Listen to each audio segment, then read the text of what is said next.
So, Prince Andrew, apparently some reporting that King Charles may not end up having the power to evict his useless brother from his mansion.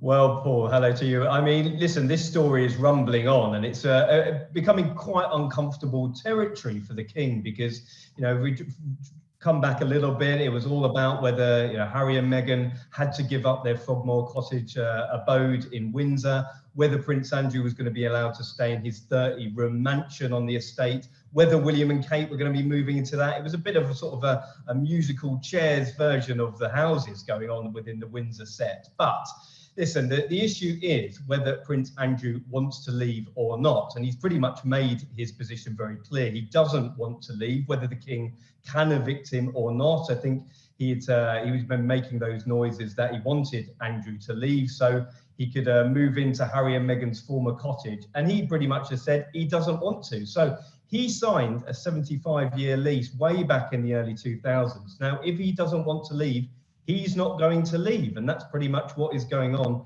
at the moment. And whether the king has the power to remove him remains to be seen. So I don't think we've heard the last of it. It could get quite uncomfortable for both parties. But I suppose it will just rumble on until we get a decision either way.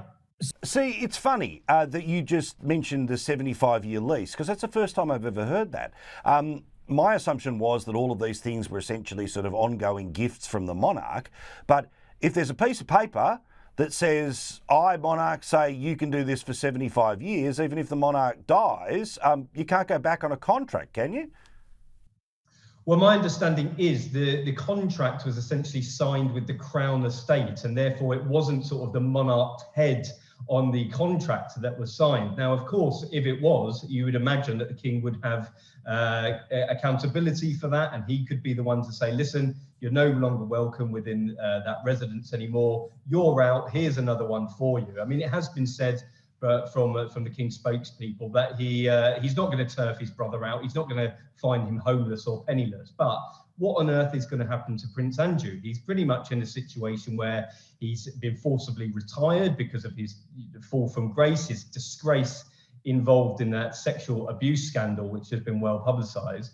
So, he doesn't have a lot to do. He certainly had to step back from royal duties. No charities want to work with him. So he's just pretty much sort of, dossing around in the house and with not much to do. So again, I think that this is an argument which will rumble on and hasn't been settled to date. So we'll just have to wait and see what happens. Now, let's talk about William and Kate, because the way that they are playing the game is pretty clever at the moment, certainly in terms of their produced social media.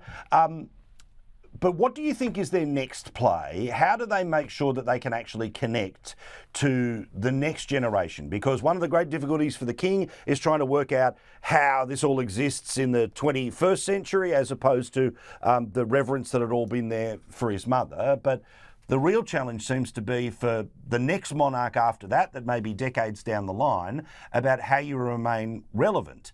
Do they go the celebrity route? Do they go the charity route? Or do they have to actually change the game a little bit and maybe get off their backside and do something slightly unroyal-like to prove that they are people who get it? Well, you're right. I mean, I think they might have to start thinking outside the box, because it is the big question. I mean, we've had the commemorations and which went across the nation and indeed across the world for the late Queen's passing. Then, of course, we've just had the coronation, and that seemed to sort of snowball one into the other. And now we have a period where a lot of people are asking, what is next for the monarchy? What will next be next for the king? Where will he go on his first trips abroad? Hopefully to Australia, so I can come and see you guys. But a big question is, where does the other people fit in? And certainly William and Kate are a major factor in that. I mean, there's been a lot of talk about slimmed down monarchy for many years of Charles. He believed that the monarchy was slightly bloated. However, by no fault of his own, his brother has had to step back, which we've just discussed. Harry and Meghan have left to seek fame and fortune on the other side of the world. So the main players, as it were, are far and few between. Now, William and Kate are that sort of avenue into the next generation, aren't they? The TikTok generation, if you will. And we're seeing sort of slow baby steps of them trying to reinvent themselves, new social media videos, new campaigns for their, their main project. But I do think they're going to have to sort of think outside the box. I do think they're going to have to think about a bigger plan than they would have had to, sort of just what was in front of them, and maybe looking 10 years ahead to see how they can shape the monarchy, because Charles is a 74-year-old man, and it's going to be up to William to have it all on his shoulders. Yeah, I mean, I get the sense that they've got to start to show the 40-hour working week of it all, the 5 days a week, 8 hours a day nature of what they do. Now, I know that sort of in previous times, scarcity is part of the power, but we don't live in that era anymore. People tell us what they have for dinner constantly in the social media age. And while I'm not advocating a live feed from their castle or a reality show on MTV, I think that, again, it's not just about turning up and waving. It's about showing, hey, this is what I did with my week, and this is how I helped somebody else this week. And by that, I don't just mean, wishing somebody who's, forlorn or sick in a hospital bed all the best. Well, it's funny you mentioned reality shows, because I think it was the late Prince Philip who first had that idea. And I think, if I'm right, it was in 1969 that he invited the cameras into Buckingham Palace. And it was basically an unmitigated disaster that he said they should have never have done it. They're never doing that again. And then slowly but surely, sort of the curtain was lifted about royal life. And I think, listen, we're in a very, very different world to what we were 3, 4, 5 years ago. I mean, we've had COVID, the invention of Zoom, everybody on sort of video calls. We had the late Queen doing it, then William and Kate. And I think that they can have a wider reach. And they're probably right in some sense. We see the social media videos, a big following on Instagram, not necessarily on TikTok at the moment. I'm not sure whether they will go down that avenue, but what are they doing day to day? And those questions are certainly being asked. Now, if you speak to the people at the palace like I do, they'll tell you, of course, they're super busy, 5 days a week, working on big projects, trying to make the biggest impact as possible. But I think you're right. It's not going to be enough to just turn up at the local supermarket or the local charity and cut a ribbon. People want to see that change what they're making, and with few people within the main set of the monarchy, it's there's more pressure on their shoulders. So I do have some sympathy with them, but again, I do think they're going to have to break the mold somewhat. Yeah, agree completely. While, of course, not becoming overtly political, because then everyone blows up that future monarch ends up having an opinion, as we had in the lead up to Charles becoming king, and then, of course, the early days of him as monarch.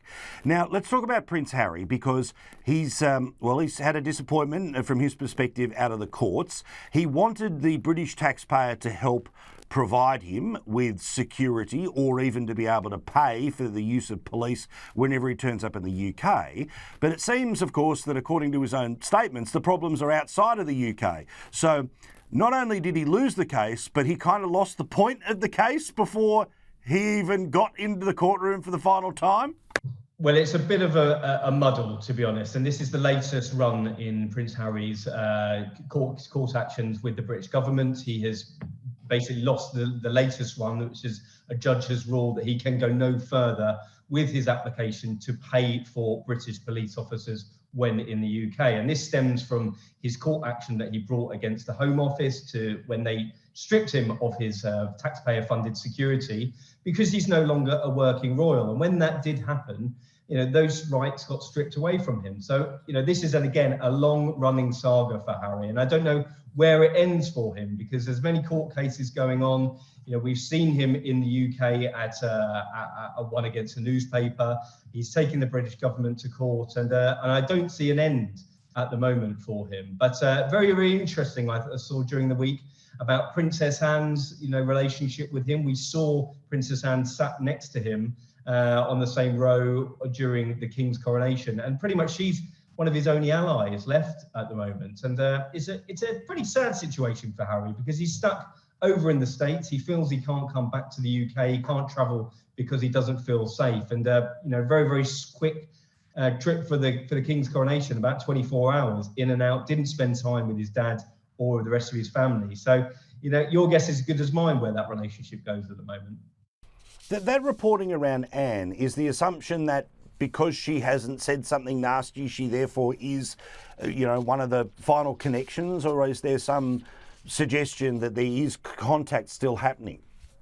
Yeah, I don't know about the contact, but I think the evidence is that she was the first and only person to greet him at Balmoral when he eventually got there. I mean, the rest of the royals had travelled up separately to him. He was left behind to fly up on his own. I mean, he said in his book that he found out about the Queen's death by opening his phone and seeing a news alert.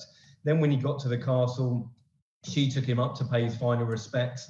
And we saw, didn't we, in the video in the live stream when the King's coronation was taking place, that she was pretty much one of the only members of the family to be talking to him, as well as Eugenie's husband, Jack Brooksbank. And his sort of circle within the family has grown smaller and smaller, I think, as the years have gone on since he's left. So maybe she is still speaking to him, maybe she is his avenue, and you never know. One day she could be his avenue back into the fold, but I don't think it will be anytime soon.